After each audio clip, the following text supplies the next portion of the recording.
ব্যাপারটা তাহলে গুরুতর। মহারাজ, এদিকে একটু তাকান, আপনার প্রিয় গোপালের দিকে একটু তাকান মহারাজ। আপনি যে আমাদের মা বাপ, আপনার চিন্তাটা একবার তো বলুন। হ্যাঁ, কি বলছো? তুমি এখানে কেন? এখন হাসি ঠাট্টার সময় নয়। আমাকে শুধু একবার আপনার সমস্যাটা বলুন, আমি হয়তো এর বিহিত করতে পারবো। না না গোপাল, তুমি ভাঁড়, ভাঁড়ামি ছাড়া আর কিছুই জানো না। এদিকে আমার জীবন বিপন্ন, তুমি এখন যাও। মহারাজ, এই বিশাল পৃথিবীর থেকেও কি আপনার চিন্তা বিশাল, যার সমাধান আপনার আদরের গোপালের কাছে হবে না?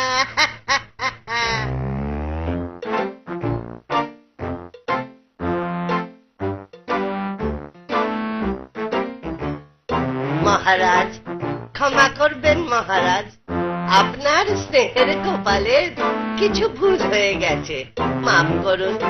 মহারাজ, কাঁদবেন না, আপনার কান্না দেখলে আমাদেরও কান্না পায়। আমার কাছে আপনার চিন্তাটা খোলসা করুন, দেখবেন সব সমাধান হয়ে যাবে। বেশ, তাহলে শোনো।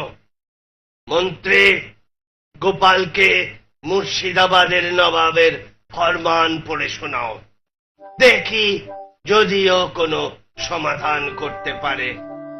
জি হুজুর, কিন্তু হুজুর একটা কথা না বলে পারছি না।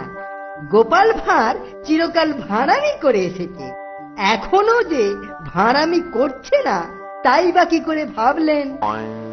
ভাঁড়কে বলেই দেখুন না, ভাঁড়ের বুদ্ধি মন্ত্রীর থেকে বেশি। বেশ, তাহলে শোনো, সমাধান না পারলে কিন্তু শুলে চড়তে হবে। মহারাজ, আপনার জন্য একবার কেন, 1000 বার শুলে চড়তেও প্রস্তুত আছি, কিন্তু সমাধান করতে পারলে? যা চাইবে তাই পাবে। এবার শোনো, মুর্শিদাবাদের নবাব হুকুম পাঠিয়েছেন লোক পাঠাতে, যে মাপজোক করে পৃথিবীর আয়তন তাকে বুঝিয়ে দেবে। বুঝেছ কিছু?